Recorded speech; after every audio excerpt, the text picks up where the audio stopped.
Lake effect snow buried Pennsylvania's fourth largest city under more than 4 feet of snow over Christmas, smashing both local and state snowfall records while hampering holiday travel around the Great Lakes.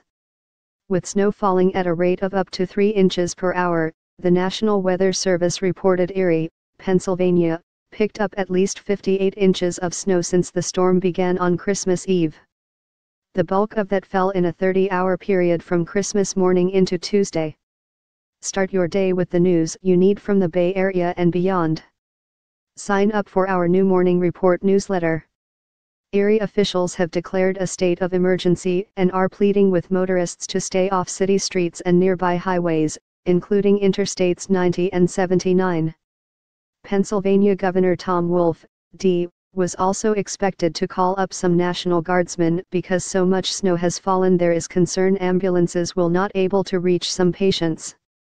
They don't have vehicles high enough, so we are currently working with the National Guard to be able to deploy Humvee ambulances to assist them, said Richard Flynn, the Secretary of the Pennsylvania Department of Emergency Management.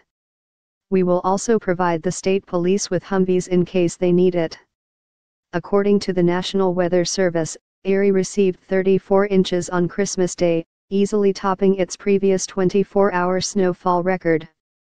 After another 24 inches piled up from midnight through 5 p.m. Tuesday, the National Weather Service said Erie had broken Pennsylvania's previous all-time 2-day state snowfall record, set in 1958 when Morgantown received 44 inches.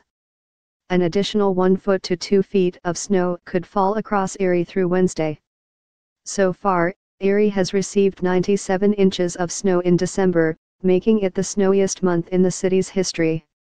The city averages about 100 inches of snow in an entire season. Located along Lake Erie nearly midway between Buffalo and Cleveland, which the storm has largely spared, so far Erie's 99,000 residents are used to heavy snow and brutal winds. In late fall and early winter, cold air pours over the relatively warm lake waters, picking up moisture and depositing it downwind as snow. But the heaviest snow usually falls away from the immediate lake shore, where higher elevation helps to squeeze out the most moisture. It's also relatively rare for the most intense snow bands to remain parked over one area for an extended period. This time, the snow band stalled along the shoreline, clogging streets in Erie with mounds of snow. At times on Christmas, parts of Erie were receiving 1 inch of snow every 15 minutes, according to accounts on social media. In an interview, Erie Mayor Joseph Sinnott, D., said the snow is so deep cars have been bottoming out in it. The last 2 decades we haven't had as much snow as we used to have in the 70s, Sinnott said. Although we have had snow, not like this, so people are not used to it. We managed to keep the main streets as clear as possible, but the side streets are very deep, and even the SUVs are having trouble. Despite whiteout conditions at times, travel around Erie was complicated by residents who tried to press ahead with their Christmas plans. Jane Dorler, 41, said she and her husband relied on their Toyota Tundra truck to make it to her parents' house for Christmas dinner. We didn't have to, but my husband wanted to, and he thought it was an adventure, Dorler said. We had to go 10 miles across town, and I remember when I got out onto the road, I was like, they haven't even plowed this. And I said to him, this is probably the worst I have ever seen. Though they passed several cars that got stuck in the snow, the couple made it to her parents' home safely.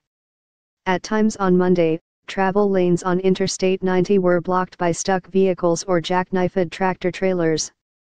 But the highway remains open, although Pennsylvania State Police are urging motorists to postpone travel if possible. Scores of motorists have been stranded on Interstate 90 in both Pennsylvania and New York during major lake effect events. In Pennsylvania, the highway runs parallel to the lake, about 10 miles inland in an elevated location highly susceptible to whiteouts from blowing and drifting snow. The value added today is many people are still off, and obviously the schools are closed for Christmas, so you don't have as many people going to work or out in the community, Flynn said. The bad news is, if people are coming back from Christmas, traveling on interstates, That is obviously a concern. Dorler, who works at a local nursing home but is off until Friday, plans to heed that advice and stay indoors on Tuesday. Even though even more records could fall before the storm ends, both Sinat and Dorler expect Erie will be back up and operating normally within days. Sinat said well-tested Erie public works crews can quickly make streets passable again once the snow stops. And Dorler said any true Erieite won't allow the snow to keep them confined indoors for long. It's really quite stunning, but it's not really that shocking, Dorler said. I've lived here long enough.